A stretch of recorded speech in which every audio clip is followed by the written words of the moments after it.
If you've ever been told that having walls is bad, that is wrong. Because listen, walls are necessary. However, the way that we've built walls and the way that we associate with them is what can have these walls built out of fear rather than out of love.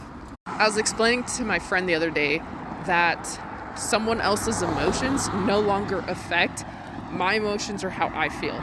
An example that I used was like if you're in a grocery store and people are like giving you weird looks, I don't care.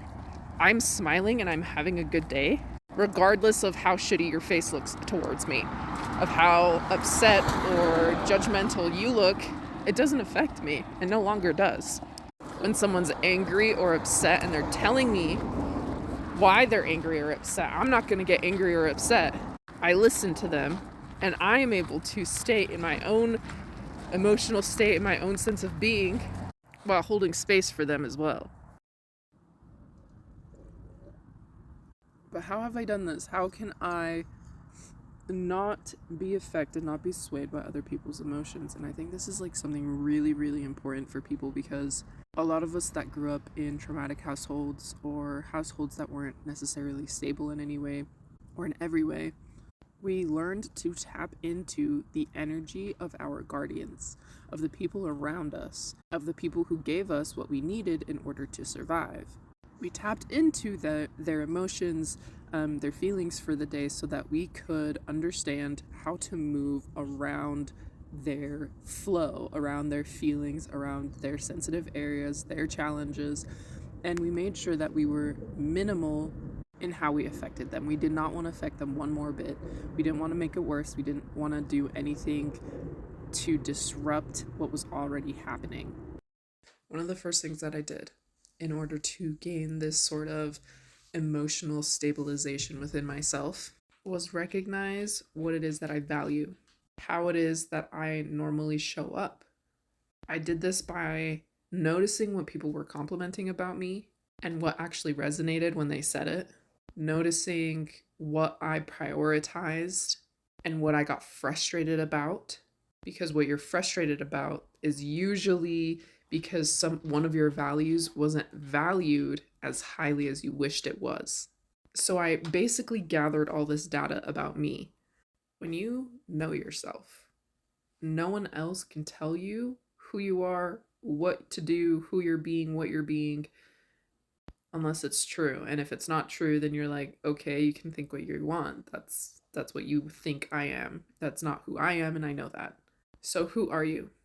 What do you value? What are your strengths? What are your weaknesses? Do you know what those are?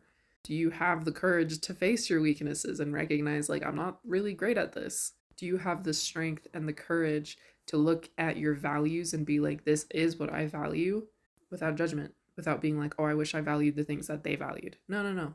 You're allowed to value what you value, and they feel very important, and they will fulfill you as long as you prioritize them.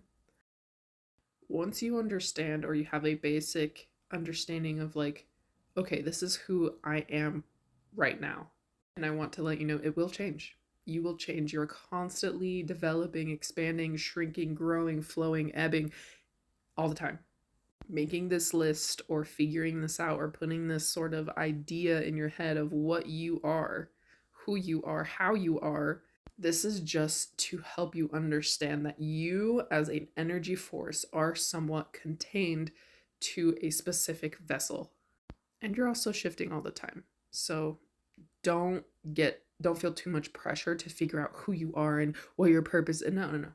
Just figure out who your energy is, or how your energy is, or where you're at right now.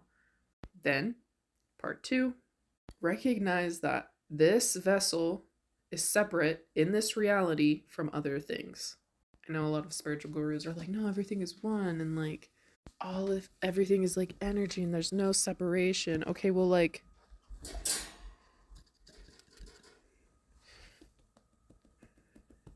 there is separation in this reality. That's why we're here, is so that we can experience everything that we are through this vessel. So, physically, it is important to understand that there is a barrier between this and this and this. Something I did over the summer that helped me along with this, and you could probably do this in the winter. It's a little cold, harder with the cold, is anytime my body would let me know the temperature, I would just say thank you for your like evaluation, for your observation. That is all. You see, the body is here to observe and report. Observe and report. It observes the changes within our emotions. It observes the changes within our environment, and it lets us know. It says, hey, it's a little hot. And you have the opportunity then to be the cause or the effect. The effect would say, oh, it is hot. I hate the heat. So I hate when I get too hot, and it's just effect. Pause would say, thank you for letting me know. It is hot. What do we do about it? Do you want to change this, or are you okay with being hot? When it's within you and it's an emotion, you're like, oh, I feel frustrated. I feel jealous. I feel upset. I feel uncomfortable. You can say, that's right, I do feel that way. I am angry. I am frustrated. Gross. I am jealous. I'm so gross. I hate that. I hate that I'm mad that other people have what I want.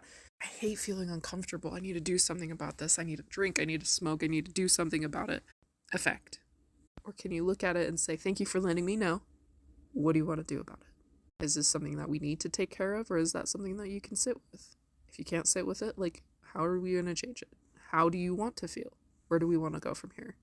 My good friend once explained to me, it's almost as if every emotion comes to you inside and is like, here is the fact sheet of this emotion, what elicited the emotion, what the emotion is, and how you normally react to it.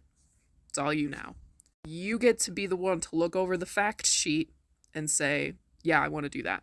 Or you can say, let's change this up a bit. How do we want to approach this situation now? Walls are necessary in this world because they allow us to be safe from feeling other people's emotions too bigly. So let's review. The first step, gather data around yourself. Who are you? What are your values? What are your strengths? What are your weaknesses? What do you stand for? What do you not stand for? What gets you upset? What makes you happy? Understand what your energy is at this moment. Step 2, understand the separateness between you and other things. Step 3 is just recognizing that the way that we communicate isn't necessarily very helpful when trying to explain how we are actually feeling, but rather what we are thinking.